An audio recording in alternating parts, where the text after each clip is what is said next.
Muy buenas noches, ¿cómo están? Hoy vamos a tocar un tema de vital importancia como es los estados actuales de la teoría del delito de von Bosch-Litz, pasando por Rosin y Jacobs, los hegelianos, los eclécticos, los neocantianos y la escuela analítica del derecho penal. Esto tiene toda una historia que voy a pasar a contarla de manera metodológica, de manera sistemática. Voy a dejar una advertencia de carácter propedéutica. La advertencia es que en este módulo que empezamos hoy, creo que son 4 cápsulas, me voy a referir a cuestiones de bases just filosóficas y epistemológicas de las corrientes que tratan la teoría del delito, ¿no?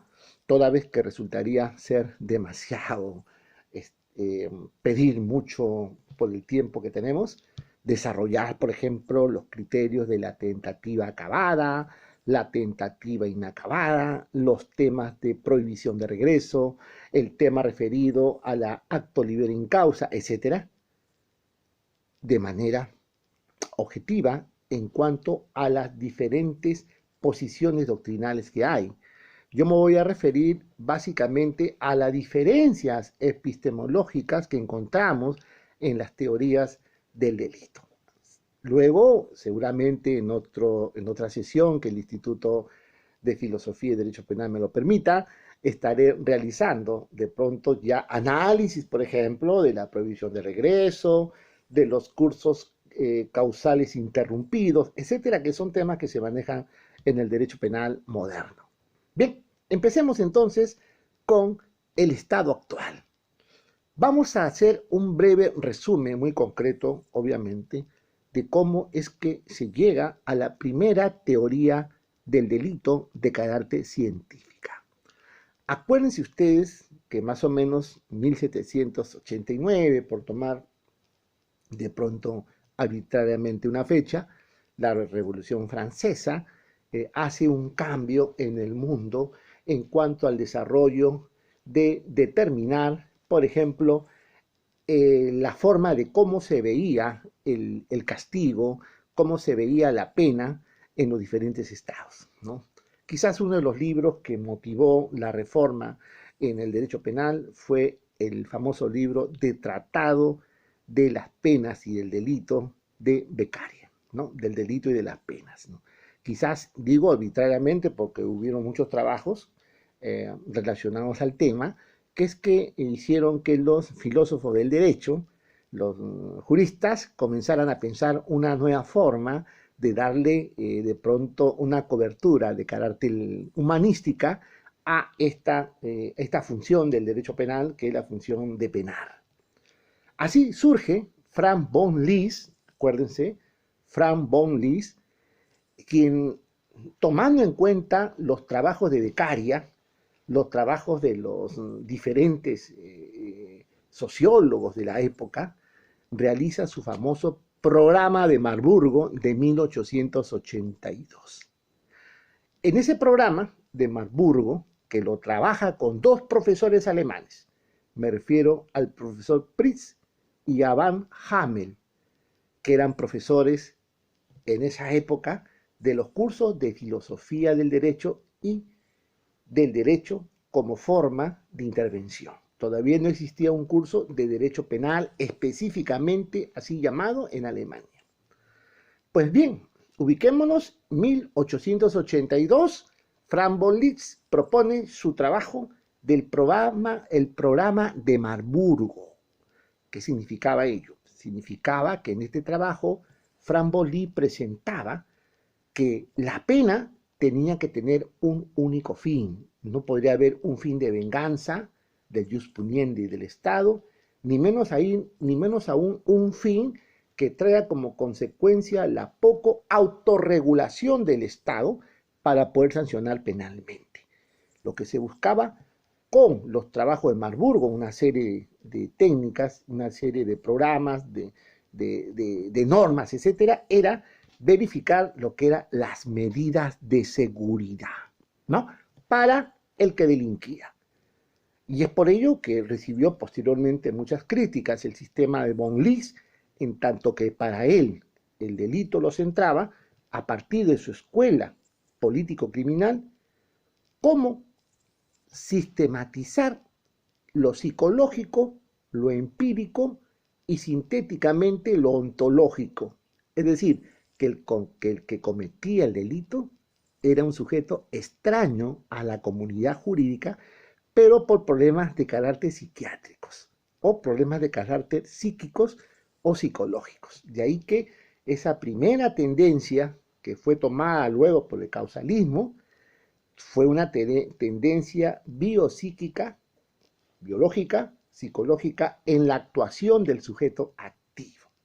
Pues bien, el trabajo de von Lis, 1882, pues nace a propósito de la fundación, hemos dicho, de la Unión Internacional de Derecho Penal, que fue la primera organización internacional de derecho penal que se encargó de estudiar ya o darle al derecho penal unos principios de la dogmática, ¿no? Aquí nace lo que se conoce como la Escuela de Política Criminal de Franz von Lis. Claro que en Italia hubo de pronto una secuela de esta escuela, pero lo llevaron más al campo personal, biológico, antropológico del delincuente nato, ¿no? Los trabajos de Lombroso, que no lo voy a citar porque vamos a hacer dogmática penal, ¿no? Tanto es así que los sociólogos de la época, la sociología jurídica, la política criminal, la criminología italiana, señalaba que con la política optada en el programa de Marburgo y el desarrollo de Lombroso, el derecho penal habría muerto, porque solamente todos los que cometían delitos eran sujetos a ser tratados de carácter mental o darles una medida de seguridad. Pues bien, Franz von Lis quizás también tenía la misma idea, porque a lo largo de los años a Franz von Lis también lo han criticado, porque cuando Franz von Lis publica su primer libro, Tratado de Derecho Penal, más concretamente la teoría del delito, lo publica 10 años posterior a la vigencia del Código Penal alemán de 1871, ¿no? Que como recalca Silva Sánchez, ¿no? Este profesor español, recalca que el tratado de von Lis estaba dirigido necesariamente a estructurar el primer cimiento de la teoría del delito, que era el tema de la acción valorativa, ¿no? Y cuando trabaja el tema de imputabilidad, lo hace por criterios netamente dogmáticos y por el desarrollo de lo que hasta el momento era la teoría del delito, en tanto que a von Lis poco o nada le interesaba los caracteres de imputabilidad, porque él consideraba, vuelvo y repito, que el que cometía la infracción tendría que aplicárseles medidas de seguridad. Pues bien, von Lis toma o considera la acción como la primera forma del delito. Entre esos años, Gustavo Radbruch publica una obra de contenido normativo, ¿no? Y eso que el normativismo nace a partir de Jaco de Roxin es totalmente falso. El normativismo, como lo vamos a demostrar más adelante, siempre existió. Es más, existe y existió desde la época de grandes juristas, como por ejemplo podemos citar a Santo Tomás de Aquino, ¿no? Podemos citar a diferentes juristas escolásticos que ya hablaban, la ética Nicomeo también, ¿no? De Aristóteles, ya se hablaba del normativismo, ¿no? O sea, el normativismo siempre existió y siempre que exista derecho penal va a existir el normativismo, siempre que exista el positivismo jurídico va a existir el normativismo, porque hablamos de normas de sanción y normas de convivencia. Bueno, esto se analiza en filosofía del derecho, pero de todas maneras lo tomamos en cuenta. Muy bien, para Gustavo Radbruch, la acción era la realización del tipo penal y le contradecía a von Lis, mientras que para von Lis la acción era el primer elemento del delito observado por acciones de carácter de modificación del mundo exterior, Gustavo Rablus decía no. Él se opuso al concepto de acción y él dijo que la acción es la realización del tipo penal. Este era el primer elemento para poder determinar dos cosas: adecuación típica y contenido de elementos del tipo penal, o sea, la tipicidad. Posteriormente, otro penalista alemán puro, como fue Armin Kaufmann,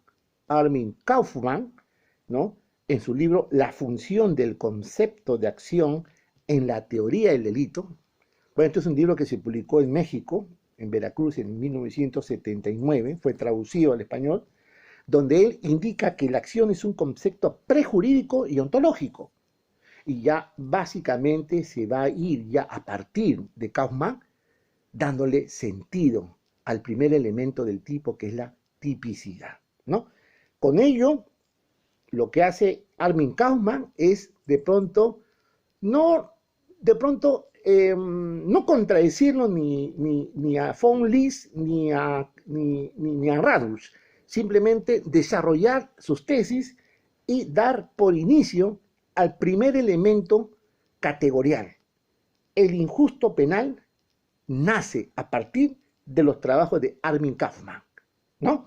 Porque él divide injusto y culpabilidad. Pero cuidado, por ahí estamos hablando todavía de acciones netamente naturalísticas, ¿ah? Porque el primer concepto del delito en derecho penal fue de carácter naturalístico, empirista, ¿ah? Ojo, porque era la época en que los conceptos científicos nacían básicamente de las ciencias exactas, ¿no?, como lo hemos explicado en los cursos de filosofía del derecho.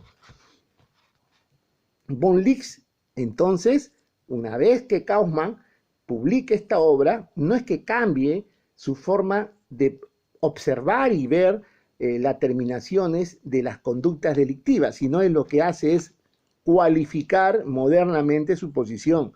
Y entonces Von List dice que el acto culpable, contenido en el derecho y sancionado con una pena, tiene dos elementos: conducta típica y pena. O sea, a partir de ahí el delito es acción y delito, o sea, conducta típica y pena. Si no hay pena, no hay delito. Hasta ahí estaba ya hecha la primera base epistemológica de la teoría del delito, ¿no? O sea, nace la forma de la famosa sesión que se conoce como las teorías causal de la acción penal, que fue la primera teoría científica empirista del derecho penal de su época. Estamos hablando más o menos de 1805, 1806, 1810. ¿Ah? Vamos a ponernos en esos estados. Repito, 1800 o fines de 1800, fines del siglo XIX, los trabajos de von List y los trabajos de Rablus. ¿Ah? Comienzos del siglo XX, 1906, el trabajo de Carl Ernesto Belli sobre el tipo, comienza a realizarse la primera versión de la teoría del delito, que es el causalismo.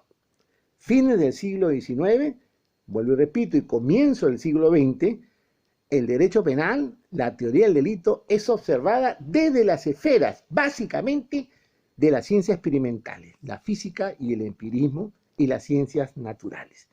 El concepto del delito estaba básicamente en concepciones de naturaleza ontológica, psíquica y biológica, ¿no? Obviamente por esa época. Repito, 1871 se da el Código Penal alemán, 1881 el primer trabajo de von List, ¿no?, donde publica su libro, ¿no?, de derecho penal, y en 1906 el trabajo de Ernesto Belli, el famoso Trampenstab, que es la teoría del delito, donde él señala que el delito es construido a partir de la tipicidad.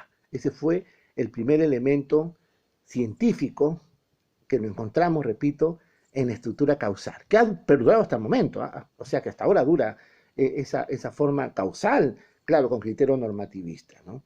1906, repito, es una fecha, un año muy importante para la dación de la estructura de lo que se conoce como la teoría del delito. Von Lis, entonces, en su obra, él desarrolla lo que es la culpabilidad por un lado y la antijuricidad por otro lado. El tema de la imputabilidad, ya hemos dicho, poco o nada le interesaba a Von Lis, porque él consideraba que los delitos eran delitos de carácter psíquicos, ¿no? Por lo tanto, tendrían que tener una sanción no penal, sino de medidas de seguridad.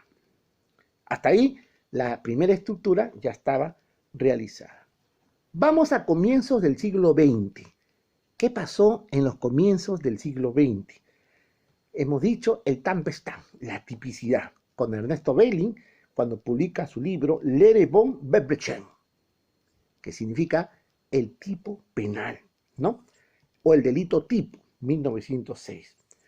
Propone un tercer elemento que está incluido de rebote, ¿no? Acción, por un lado, norma y tipicidad.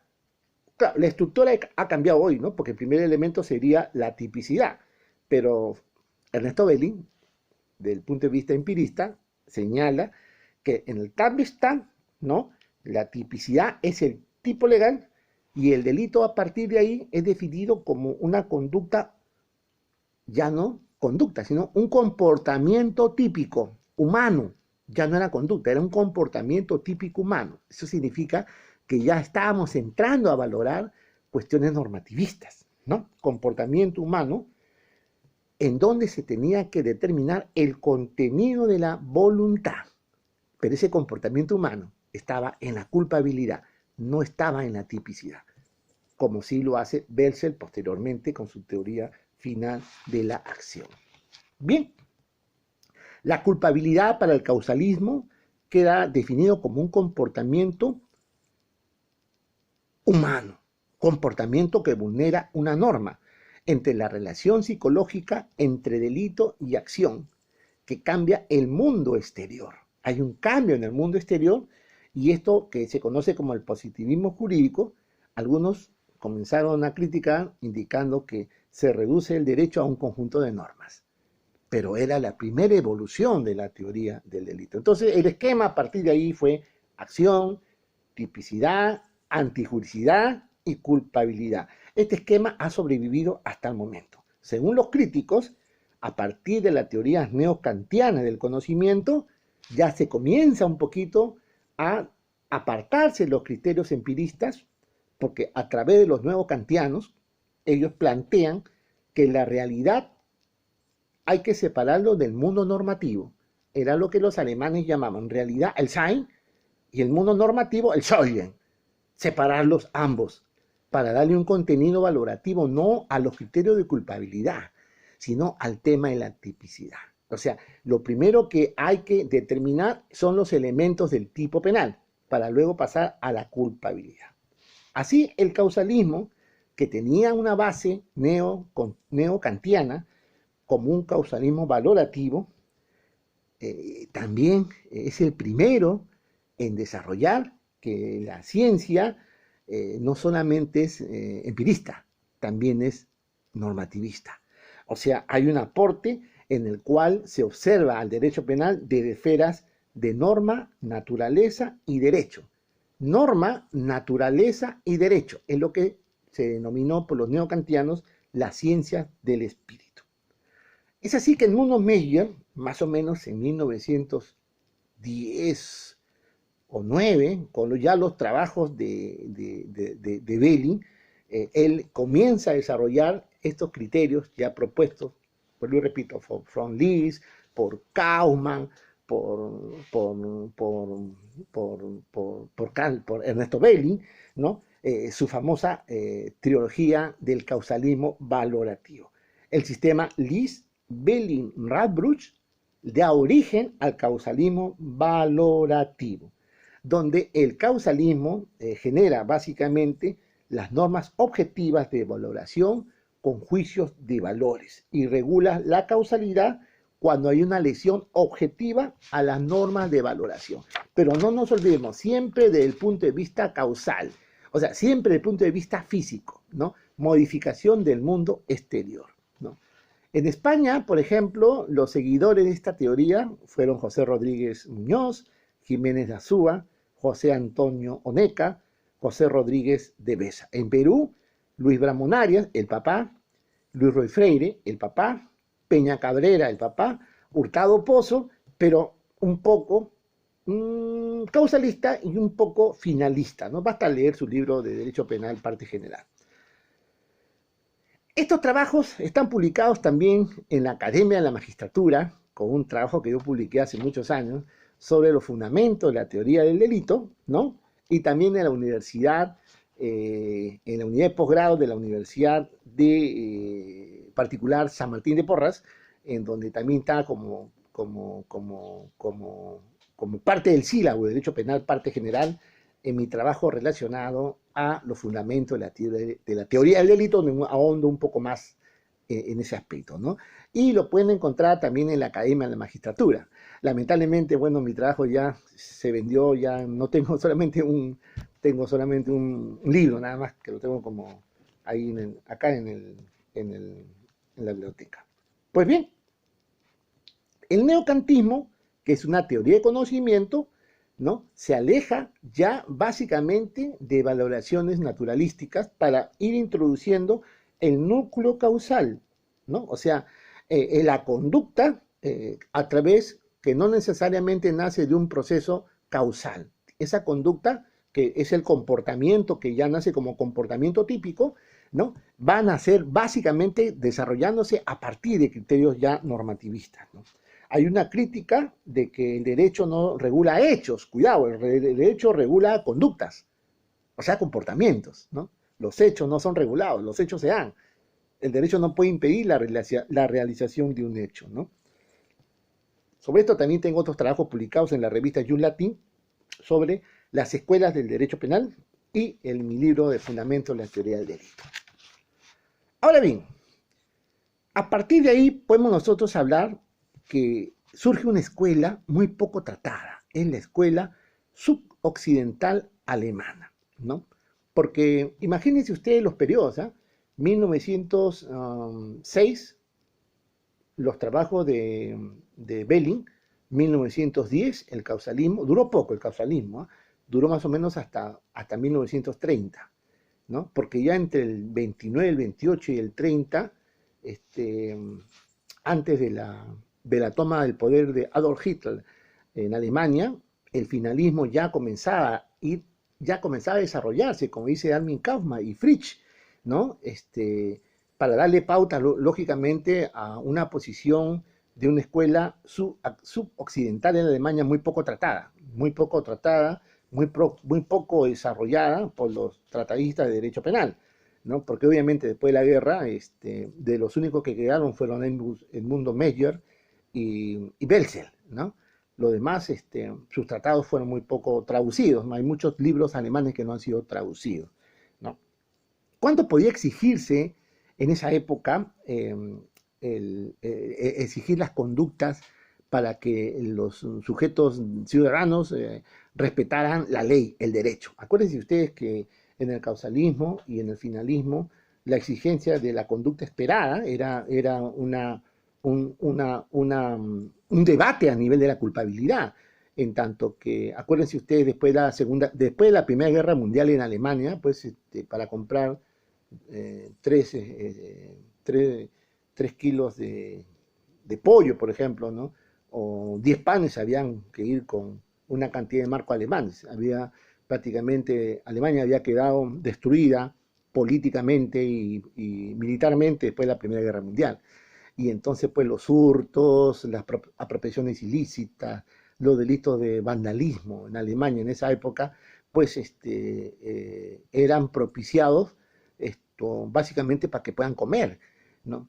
Y es por ello que cuando surge el nacionalsocialismo en 1939, más o menos, ya el 33, 35, el 39 ya estaban totalmente en el poder los alemanes puros, ellos desarrollan la teoría de la escuela suboccidental alemana, muy poco tratada, ¿no? En donde, por ejemplo, Carl Schmitt, Wolf, Jordan, Scheinstein, el mismo Henkel, ¿no? Un gran filósofo del derecho, Henkel, que hasta ahora sus obras sí han sido algunas traducidas. Karl Larens, ¿no? ¿Quién va a criticar a Karl Larens? Un metodólogo, un científico, ¿no? De primer nivel, y que sus obras todavía se han traducido algunas, no todas, ¿no? Del alemán al castellano, por supuestamente Belsen, trabajaron lo que era pues el deber del sano sentimiento del pueblo alemán, o sea, lo que vendría a ser básicamente el deber de garante del ciudadano con el Estado. Pues bien, un jurista alemán como Otto Heugenster, poquito difícil su traducción, Otto Heugenster publica un libro que se llama El Estado del Derecho Nacional Socialista, ¿no? Ahí, en ese libro, él enseña que el deber del ciudadano se desarrollaba en tres criterios. Primero, un deber con el Estado. Segundo, fidelidad al derecho. Y tercero, un deber de cautelar el derecho de todos, de toda la comunidad, ¿no? Porque Alemania se estaba preparando, obviamente, para poder surgir a partir de las diferentes penas diplomáticas que le pusieron, no tener ejército, pagar una suma cuantiosa por la Primera Guerra Mundial, etcétera, y Alemania está destruida. No, bueno, ese es un tema político, que tiene que ver de todas maneras con el derecho. ¿Por qué? Porque en esa época, la pregunta es, ¿y qué pasaron con los juristas del año 33 al 45?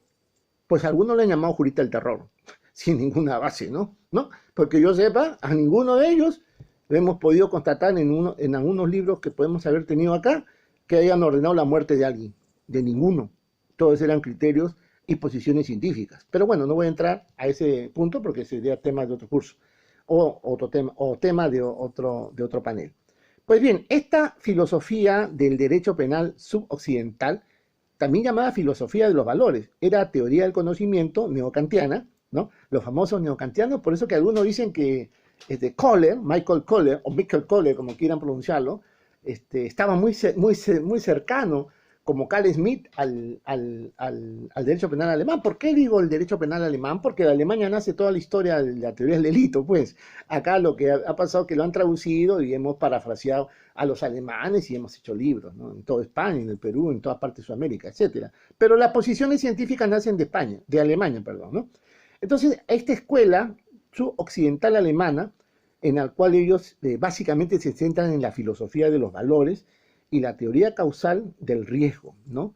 Para poder reprimir también conductas por omisión, siempre y cuando sean conductas esperadas o que pongan en riesgo, ¿no? Las conductas delictivas. Por eso que también mucho se le critica a Jacobs por eso, ¿ah? Porque Jacobs es quizás el único exponente del derecho penal alemán puro que ha de pronto subsumido bastantes ideas de esta corriente subcontinental alemana, poco trabajada, poco estudiada. Están en los libros, en algunos libros por ahí, pero nadie lo cita, o poco lo citan, para criticarlo obviamente, pero no para ver el aspecto del epicentro epistemológico del valor del contenido de estas posiciones filosóficas. A lo que voy, ahí está Klein, está Glasser, está Merkel, ¿no? Y obviamente Grasudona. Ojo, con Grasudona hay un tema, Grasudona sí, sus libros son muy publicados, pero Grasudona, ¿qué nos decía? Grasudona nos decía que era determinante la infracción del deber de la norma. O sea, para poder hablar de un delito habría que haber una infracción a la norma. Y obviamente hoy se conoce eso como la teoría funcionalista moderno radical. Pues bien, ahí nos subamos a Sauer con un resultado dañoso a la sociedad. Hoy se conoce, por ejemplo, en el sistema de Jacobs, los amigos, los enemigos o el derecho penal del enemigo, que es otro tema que hay que desarrollarlo, pero es ahí la base del derecho penal del funcionalismo radical. El tipo penal deja de concebirse como una desaparición de la libre valoración del aspecto objetivo, es decir, no solamente hay un análisis del aspecto objetivo relacionado a la descripción descriptiva del tipo, sino que nacen a partir de los trabajos de Fischer en 1911 con su libro La antijuricidad y la colaboración de Hegler en 1914 cuando descubre los elementos del delito, los elementos subjetivos del tipo distintos al dolo, los llamados de tendencia interna trascendente y de tendencia interna intensificada, que no solamente estaban en el aspecto objetivo el aspecto subjetivo del tipo, la culpabilidad, sino que estaban dentro de la tipicidad. Ahí se descubre ese tercer elemento. ¿Cuál es? Los elementos subjetivos distintos al dolo. Es decir, el contenido ético-social de la acción queda subsumido por los contenidos subjetivos. Ahí nace el finalismo, ¿no? La corriente finalista. ¿Por qué nace? Porque el finalismo se le imputa haber sacado del elemento objetivo, del elemento culpabilidad, o sea, de la teoría de la culpabilidad, el aspecto subjetivo, al elemento subjetivo del tipo penal. Acuérdense del esquema. Elemento objetivo del tipo: acción, conducta típica, objeto del delito, bien jurídico, relación de causalidad o imputación objetiva, o interrupción del núcleo causal, como ahora también se le está llamando, o una serie de desarrollos que vamos a analizarlo cuando veamos funcionalismo moderno y radical. Pues ahí nosotros vamos a entender básicamente que esos elementos subjetivos distintos al dolo no estaban en la culpabilidad, sino estaban en la tipicidad. Nace el finalismo valorativo axiomático de Hans Belsen con los libros mencionados. Pero, ¿cuáles fueron, en todo caso, los materiales que le dieron fuerza al finalismo de Belsen? Fueron 3 libros, ¿no? El primero, de James Goldschmidt, 1913, ¿eh? Cuando estaba vigente el causalismo, se estaba dando forma, pero ya, por eso dije, ¿no? El causalismo duró muy poco tiempo, porque desde su inicio el causalismo fue criticado porque nacía de las ciencias experimentales. Los trabajos de los libros de James Goldschmidt, en 1913, el estado de necesidad, un problema de la culpabilidad. Ahí James Goldschmidt enseña de que el problema del estado de necesidad no era necesariamente de la culpabilidad, sino tenía que verse también como una causa de atipicidad, que ya modernamente, con el finalismo que lo desarrolló hasta los últimos días, porque hay finalistas todavía como Fritsch, como vamos a demostrarlo más adelante, ¿no? Que todavía sostienen el finalismo, ¿no? Los temas por ejemplo, de inculpabilidad, los temas de reproche, estaban ya previstos en este material. El otro material fue de Fraudenthal, que publica su obra Culpabilidad y Reproche en 1932, y nuevamente James Goldschmidt, muy poco tratado, muy poco citado, ¿no? Cuando él nos habla de la concepción normativa de la culpabilidad. Todo ello le dio fundamento al primer tratado de derecho penal del finalismo, el tratado de Hans Belsen, ¿no? Más o menos en 1900, posterior al tratado de Meyer, ¿no? Ahí nace la teoría, corrige la teoría psicológica de la culpabilidad y le implica ya la teoría normativa de la culpabilidad. Acuérdate que Meyer, la culpabilidad para Meyer era una culpabilidad de carácter psíquica y biológica, porque hemos dicho que a von Liszt, o a von Liszt, como quieran pronunciarlo, von Liszt, no le importaba mucho el tema de la imputabilidad. Él desarrolla la imputabilidad en su libro porque desarrolla el esquema, pero porque para von Liszt pues era evidentemente la medida de seguridad, y los sujetos delincuentes o los sujetos activos eran poco menos que animales, ¿no? Dañosos a la sociedad. Y en esa línea también Meyer tenía más o menos esa posición, o sea, hablando ya criollamente, como se podría decir, ¿no? Técnicamente, científicamente o filosóficamente, ellos sostenían que esta imputabilidad o esta imputación estaba referido básicamente a la culpabilidad psicológica y valorativa, ¿no?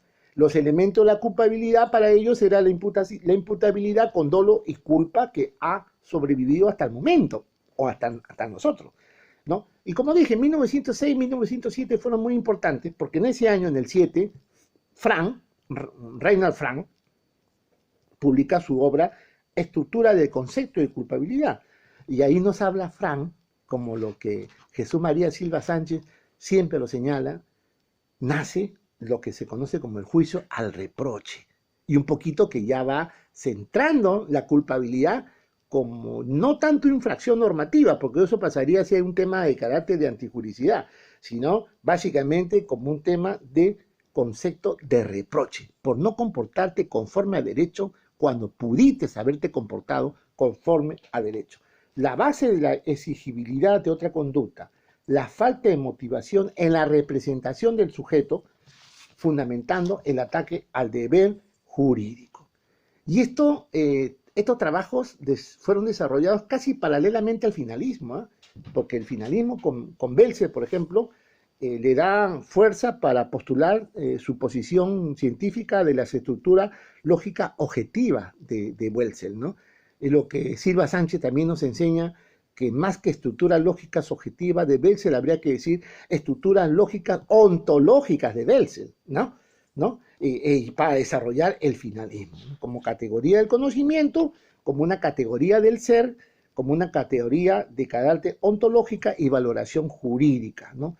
Donde el dolo y el delito son cosas muy distintas. El dolo está en el aspecto objetivo y el delito será la conformación de las tres etapas de las categorías de los tipos penales, ¿no?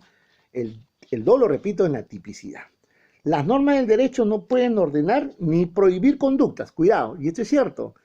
Lo que la norma del derecho hace es reprimir una conducta cuando ésta es realizada y vulnera un bien jurídico o un deber de garante o una infracción a la norma, ¿no? El tipo penal asume a partir del finalismo un carácter complejo, tipo objetivo y tipo subjetivo, ¿no? Tipo objetivo y tipo subjetivo. Tipo objetivo, elementos de la acción, sujeto activo, elementos relacionados a la autoría y participación, etc. Y los elementos subjetivos, dolo, y los elementos subjetivos distintos al dolo, de llamado tendencia interna trascendente y los llamados tendencia interna intensificada, ¿no?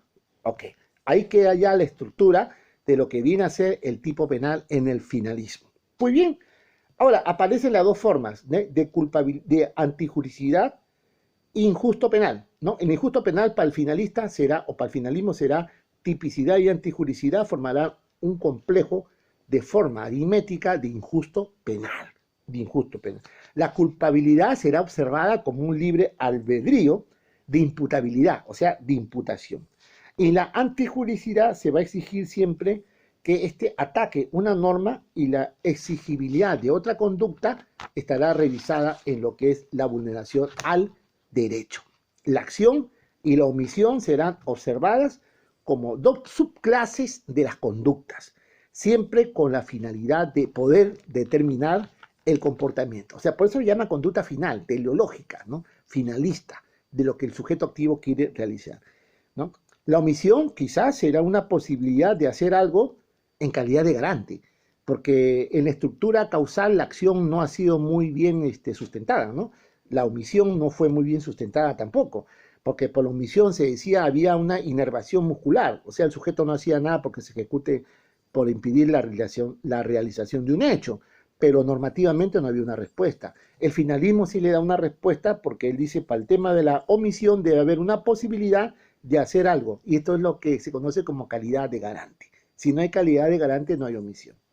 Pues bien, el resultado no causal será siempre relacionado al tipo penal, porque el nexo causal será una acción final, que es el propósito, y una acción resultado, que es el fin de la acción. Repito, un nexo causal dividido en dos partes. Primero, la acción final, que es el propósito, contenido volitivo, y lo otro es el resuelto típicamente, o sea, el fin del contenido. Muy bien, los procesos causales sin fin típico, no son efectos concomitantes. Ahí está el error de tipo, el error de provisión, las excepciones de naturaleza de acción, las conductas atípicas, las conductas nocivas, hoy la prohibición de regreso, etc. Muy bien, la fuerza física irresistible será entendida como una vis absoluta o como una fuerza contraria de la naturaleza, el sueño, el sonambulismo, los actos reflejos, los casos fortuitos, que son acciones sin un contenido final, por lo tanto no habrá tipicidad objetiva y menos habrá sanción penal. Todo quedará solamente en el nivel de acción. Pues bien, los tipos o los elementos del tipo, como hemos dicho, estarán dentro de dos aspectos, aspecto objetivo y aspecto subjetivo de la acción. En este sistema, la tipicidad y la antijuricidad serán, por un lado, tipicidad, antijuricidad como injusto culpable y culpabilidad solo por otro lado. Es decir, si la conducta es típica y no es antijurídica, entonces habrá atipicidad. Si la conducta es típica, repito, si la conducta es típica y no es antijurídica, habrá atipicidad. Si la conducta es típica, si la conducta, perdón, no es típica y no es antijurídica, igual no habrá tipicidad. Esto se llama injusto penal.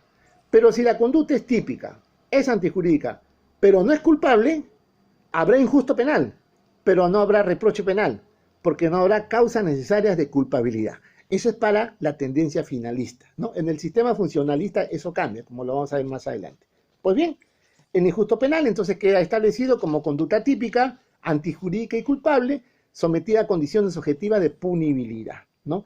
La culpabilidad quedará como un juicio de reproche, como una capacidad de poder autodeterminarse. Hemos dicho, como hemos señalado, no te comportaste a derecho, pudiéndote haberte comportado a derecho, ¿no? Y la imputabilidad estará básicamente diseñado para los grados de grave alteración de la conciencia o estados de inimputabilidad por afectación al núcleo volitivo de la mente del autor. Pues bien, esto a grandes rasgos sería pues básicamente el contenido de lo que es el finalismo y el causalismo, ¿no? Pero como hemos dicho nosotros, el tema que hoy día nos han invitado acá en el Instituto de Filosofía y Derecho Penal es básicamente observar la teoría del delito desde aspectos valorativos, como desde el estado actual de la teoría del delito, desde Frank Bolis, Rosin, Jaco, los hegelianos, los eclécticos y la escuela analítica, ¿no? Hemos desarrollado solamente las dos partes, el causalismo a grandes rasgos y el finalismo. Pero quiero citar yo parte de mi tesis de magíster en San Marcos, donde demostramos pues que el finalismo no ha terminado. No es como por ahí alguien vino a la Academia de la Magistratura, un profesor español, y dijo que el finalismo ya no, pues que ya nadie se hacía finalismo, que el finalismo había sido superado. Esa es mentira, ese es falso. Ni el finalismo, ni el causalismo, ni el funcionalismo moderado, ni el radical han sido superados. Eso es parte del desarrollo de la dogmática penal, ¿no? Hemos visto cómo ha evolucionado en esta pequeña sesión a grandes rasgos el finalismo a partir de los trabajos del causalismo. Pues bien, nosotros planteamos, ¿no?, de que en realidad paralelamente a la moderna tendencia funcionalista, ¿no?, a la que nos referimos, ¿no?, o sea, lo que fue mi tesis de grado, debe destacarse, ¿no?, la existencia de al menos otras 4 tendencias dogmáticas coetáneas, o sea, que están en trabajo, ¿no? Así pues, por una parte, no puede olvidarse que el pensamiento finalista no ha desaparecido. Cuidado, no ha desaparecido. No crean ustedes que todo termina con Rossini y con Jacobs, ¿ah? Cuidado, no, señor. No ha desaparecido el finalismo, ¿no? Sino que llega a nuestros días con importantes y sólidos trabajos como la de Hirsch. Oiga, Palestra ha publicado creo que hasta 3 libros de Hirsch. Y Hirsch tiene un esquema finalista, ¿no? Acá, bueno, hay una cita alemana que tiene que ver con su derecho penal parte general. Están los trabajos, por ejemplo, de Karl Heymans, no traducidos, pero con una estructura totalmente finalista, ¿no? Están los trabajos de Struensee, tampoco traducidos. Están los trabajos de Cooper, tampoco traducidos, ¿no? Y en España, para los españoles que ven esta sesión, Cerezo Mir. ¿Quién va a criticar la posición de Cerezo Mir? Tremendo dogmático español. Yo tengo todas sus obras acá. Cerezo Mir. Y Cerezo Mir hasta ahora, su desarrollo siempre ha sido finalista. Y sus seguidores de Cerezo Mir fundamentan su posición, su estructura de su libro totalmente finalista. Ahora voy. Ese trabajo, en segundo lugar, hay que advertir la presencia en Berlín de los hegelianos discípulos de Ernesto Wolff, a quien se le tildó de nacionalsocialista y por lo tanto pues se le tildó también injustamente como jurista del terror, ¿no? Ernesto Wolff, ¿no? Como máximo representante a Michael Kohler. Michael Kohler también, otro también que se le citó como jurista del terror, ¿no? Jurista del terror es aquel que habla de valoraciones sistemáticas. Jurista del terror es aquel que habla sobre el deber que debe tener un ciudadano con el Estado. Ese es el jurista del terror, para aquellos que están en contra de la teoría pura alemana del derecho. Pues bien, en sus obras, bueno, esto está en alemán, no lo voy a mencionar, ¿no? Y que también algunos están publicados, ¿no?